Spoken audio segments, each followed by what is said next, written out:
Story 1. It was a blind date in high school set up by my friend's boyfriend. My friend said that I would love this guy, tall, dark, handsome, football player, but smart. And he was all of those things. And he was also my half-brother. Story 2. Met a girl from Tinder at a local pub. She arrived about 30 minutes late. It happens, no big deal. So we were sitting at the bar, chatting. She had her phone out the entire time. At one point, it became glaringly obvious that she was actively swiping Tinder while on the date. That conversation lasted for one drink. Then I paid and left. She still did not seem to understand what was wrong. Story 3. Went on a blind date with a lady who wouldn't stop picking at her scabs. She just made a pile of them on the restaurant table. I excused myself to use the washroom, and when I came back my soup was there, but the pile of scabs wasn't. No, I didn't eat the soup. Story 4. This guy invites me to watch a movie at his house, and I have such a big crush on him. I don't want to try too hard. I get showered, dressed casually, and put on a light amount of makeup. He picks me up and walks me through his house. I'm wondering where to sit. There's no couch or television. I have to mention he looks greasy, and he smells quite rank, like he didn't shower or clean up before our date at all. I finally ask him, "So, where's the television?" He leads me to his bedroom, and I'm encouraged to lay on the bed. I think he's about to pull a cleverly placed flat screen from somewhere. I watch in horror as he flops next to me, loads up a pirated movie on his phone, rotates the screen, and now I'm stuck here with his greasy self in bed. I silently texted my roommate to please come pick me up. I left quite unceremoniously. My crush died in my chest so hard. Story 5. I once went on a date where my date insisted we try an escape room. Sounds fun, right? Well, halfway through, she decided to unleash a dramatic monologue about her ex while I was trying to decipher a puzzle. By the time we escaped, I had learned more about her past relationships than I ever wanted to know. At least I got out, but I am still trapped in the mental maze of that date. Story 6. We went out to eat, and after dinner, she invited one of her friends to hang out. Then another friend. Then it was me just driving around 3 women who chatted with each other and ignored me. We ended up at a bar, and when I had had enough, I settled up my tab, waved to my date from across the bar. She waved back and I left. Never saw her again. Story 7. So I went on this date with a guy who only talked about his ex the whole time. Like, bro, we were not even 5 minutes in and he was showing me pictures of them. I just sat there, awkwardly sipping my drink, wishing for a time machine to escape. I ended up faking a phone call to leave. Worst date ever. Story 8. Guy told me he just recently got out of a long-term relationship, so he was not looking for a commitment but asked me if he could be my maintenance man, as he stroked his penis through his jeans. Story 9. The surprise double date where the guy asked me to stand up and turn around so he could see if I was cute enough, and then aggressively grabbed my hand for stirring with my straw. For the guy who came out of my bathroom naked, curled up on my bed, and asked me to eat his backside while also telling me he had called his friends so we could all have fun together. Story 10. Tinder date about 8 years ago. He kept talking affectionately about Trisha Paytas the entire time. She didn't even come up organically in the conversation. I could not tell if it was in earnest or sarcastic. I would attempt to change the topic, but he would somehow find a way to bring it back. Story 11. That would have to be when I went out with someone for karaoke. She seemed pretty nice, played a mean game of pool, and so I was hoping things went well. They did not go well. After I sang my song and sat back down at the table, our conversation was momentarily interrupted by another woman passing by the table who said, "Great job on that song," and then continued on, never to be heard from again that night. That was it. That was all she said to me in the normal way singers compliment each other on their songs. However, the mood shifted dramatically immediately after that. She was clearly upset and had no interest in being there anymore. Okay, no big deal, we can go. Problem. I left my car at her place and she drove us to the bar. Bigger problem. She had a few drinks but not an amount that worried me. Biggest problem. That amount of alcohol was enough to summon her inner banshee. She was scream crying at me as she drove us 90 miles per hour down a two-lane 30 miles per hour road. At night. Lanes? Where we were going, we didn't need lanes. The entire road was our lane. Once I realized there was no reasoning with her, I just accepted my fate and curled up into the crash position, completely shutting down. I genuinely thought I was moments away from death, endorphin rush and all, as I watched the trees whizzing by the car. Somehow we made it back, so I just ran to my car, got in, and left. Spent the next 30 minutes driving home trying to make sense of what just happened but came up blank. I have no idea how someone innocently saying "great job" in passing was considered enough to come literal inches away from killing us both. That was the only time I have ever blocked or deleted someone's number. But I'd say I had pretty good reason to. Story 12.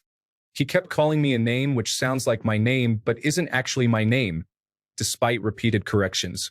Basically dismissed everything I said I liked. Went on about how gorgeous Zooey Deschanel is. Conveniently forgot his wallet. And then as we parted ways announced, I'd give this date 3 out of 5. And leaned in to kiss me. Pass. Story 13. I was going to the gym 5 days a week and seeking a gym partner. I used one of those dating services over 35 years ago and asked for someone interested in aerobics, weights, and was a non-smoker. A girl called and we set up a date. She turned out to be over 13 stone, had never been to the gym, did not work out, and was a heavy smoker. She lied about everything. Well, I figured one date wouldn't kill me, so I took her to a restaurant, and we had our date. Then she wanted to smoke at the table. Yes, this was still a thing in Australia back then. On top of everything else, she was an extremely boring person. Oh well. After the date, I drove her home. On the way home, she told me her ex-boyfriend was a policeman, and that if anybody ever hurt her, he would get them. She said this and turned to look at me. Oh great. So now she's making threats. I dropped her off and she asked me if I wanted to come in. I politely said I had to go. She burst into tears and ran inside crying. What is the point of lying about everything? How are you going to meet someone if everything you said is untrue? She wasted her time as well as mine. I consider it my worst date because of the lies, her boring personality, and her attempt to threaten me. It just seemed like a complete waste of time. Also, I have a story about somebody else's worst date. A woman told me about the time she arranged to meet a guy for a blind date. She got to the restaurant, and a little portable television was on the table. She asked why. He looked at her like she was an idiot. The game is on tonight. And the television was left on during their date. What game? Who knows and who cares? He didn't get a second date. Story 14. A friend needed a companion to go with him on a date because she wanted to bring a friend. Sure, she may not be attractive or anything, but I'm not doing anything else, and it might turn out she's nice. She was his date's 12-year-old sister. I couldn't refuse that one fast enough. Story 15. Met him at a bar. He asked for my number and said he'd like to catch up again. The next day, he texted me all day and insisted on catching up that night after work. I had plans to go out for dinner with my mum and sister-in-law, my brother's wife, and he insisted on coming along. He said barely 2 words to me the whole night and only had eyes for my gorgeous sister-in-law. It made her very uncomfortable, and she kept trying to get him to talk to me, which he didn't. When we were leaving, he turned back to me and told me to call him later that night. I tried his phone when I got home, and I was blocked. Story 16. I say worst, but definitely funniest because of it. Long story, but I ended up in the bedroom of my date's boyfriend while they argued in Spanish. I didn't know she had a boyfriend, and I only speak English and a bit of French. She eventually said something and stormed out, leaving me standing in the corner. All I could do was comment on the film he had been in the middle of watching before saying goodbye and leaving too. I caught up with her in the corridor where she was horrified that he hadn't followed her. I checked if she was going to be okay getting home. She told me she would go back in and stay at his place. I shook my head in confusion, bought a bag of chips, and walked home giggling to myself about the whole encounter. Story 17. Was set up on a date by a friend with one of her coworkers. Went to meet him at the restaurant, and he had an abdominal tattoo on his chest just poking out of his shirt. He looked at me and said, "Close enough to white." I walked out. Story 18. It was an hour-long conversation where she showed up half an hour late, told me a lot about her most recent ex, too many details about their breakup, and how she was stabbed by a kid at work. I did not speak a single complete sentence without getting interrupted the entire time. I don't think she could have told you a single detail about me by the end of it. She acted surprised when I let her down gently over text later that day. Story 19. We met at 6 p.m. at a bar restaurant. By 8 p.m., she had had 6 to 7 margaritas and was wasted. She was very dismissive of whatever topic of discussion I brought up and kept asking me if I have my own place, car, and so on. Gold-digging questions. She got visibly upset when I asked the server to split the bill. As soon as we exited the place, I kid you not, she ran to a random group of guys asking them to buy her drinks. I just kept walking and deleted her from Tinder. Story 20. We spent most of the day going shopping for clothes for another date she had later that week. It was kind of funny seeing as how she was the one that asked me out. Story 21. Not me, but my husband. He met a guy online and went to a restaurant. The first thing the guy brought up was how much he admired Ted Bundy. My husband excused himself to the washroom and left via the kitchen's back entrance. We laugh about it to this day. Story 22. The girl I was dating decided she wanted to treat me to our Valentine's date. I was pretty excited since I always plan the dates. She took me to church where her dad met us. He already didn't like me. Then we went back to her parents' house where she made dinner, but her parents joined us. It was the least romantic and most awkward date. We broke up shortly afterward. Oh, she had her own place, and we had to drive for about 45 minutes to get to her hometown for all this. Story 23. This guy traveled 3 hours after his work to come and pick me up and started getting angry at me because I made him come see me so late at night, even though I told him if he's tired not to come. I had never even met him in person before. He comes angry and in a bad mood because he wants to sleep, then starts getting aggressive with me. Eventually, he punches the inside of his car door, so I leave his car and walk back home. He starts blowing up my phone, so I walk back to his car, and he refuses to drive away. He said he would knock on my family home door and disturb them after I told him to drive away from my street. I had to call the police on him. Weeks later, he rings me on a no-caller ID after I blocked his number, demanding I pay his petrol money. This put me off meeting random guys online and in their cars permanently. Story 24. I made plans with a Hinge match to go get a beer at a local bar. I get there and run into him in the parking lot. He appears to weigh 40 to 50 pounds more than his picture. I say his name and he says no, so I assume I have the wrong guy and go inside.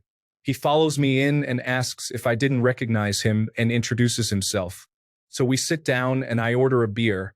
He orders a soda and some food. It's awkward, but whatever. We make small talk. He's a car guy. I ask polite questions about his car. He doesn't seem to know much about his car. It's just some manual Volkswagen, nothing fancy. I ask if he likes working on his car or does his own oil changes. He says, "Who does their own oil changes?" And I answer, "Me," truthfully. He asks me, "Really?" about 3 times. He tells me how challenging driving a manual is, and I share that my first car was a manual. He also asks, "Really?" a few times. We move on and I talk about work. I did tree work at the time. He was incredulous that I could work a chainsaw. I tell him I had done wildland firefighting as well, so I have some years of chainsaw experience. He is also shocked at this and asks, "Really?" multiple times like I'm making this all up. I finish my beer, and the waitress asks how we would like the tab. He looks at me and asks if I want to split it. I say no, we'll take separate tabs. Then he tries to invite me over, and I say I have to work in the morning, also true. He messages me after wanting a second date. He thought it went really well. I let him down nicely and unmatched. Why you sold pictures of yourself and act surprised when I'm unsure it's you? Why make plans to get a beer if you're not going to get a beer? Why brag about your car and car hobby if you know nothing about cars? Why was it so hard to believe I could change oil, drive stick, or run a chainsaw? It was such a flop of a date. Story 25. Back in the mid-70s, I drove a 1965 Ford Falcon and had a minor crash, which made it impossible to open the driver's door. I picked up a girl who was a very good friend in high school, and we really got along well. I was embarrassed, as I had to get into the passenger seat while she climbed in behind me, all while Mom and Dad were standing on the porch watching us. The whole date felt like I was out with a friend I can joke around with all the time. We both agreed the date was a dumb idea and just remained great friends. Story 26. Went out with a guy who seemed nice but got increasingly ornery as our food was a bit delayed. We went from having a fairly normal conversation to him complaining, making passive-aggressive comments every time a staff member walked by, and making an exaggerated show of checking his watch. They then brought out my food, and we waited another 5 minutes for him to get his food, which felt like an eternity because it only riled him up more. When the waitress brought his dish to the table, he exclaimed, "About time!" I wanted to die of embarrassment. There was no second date,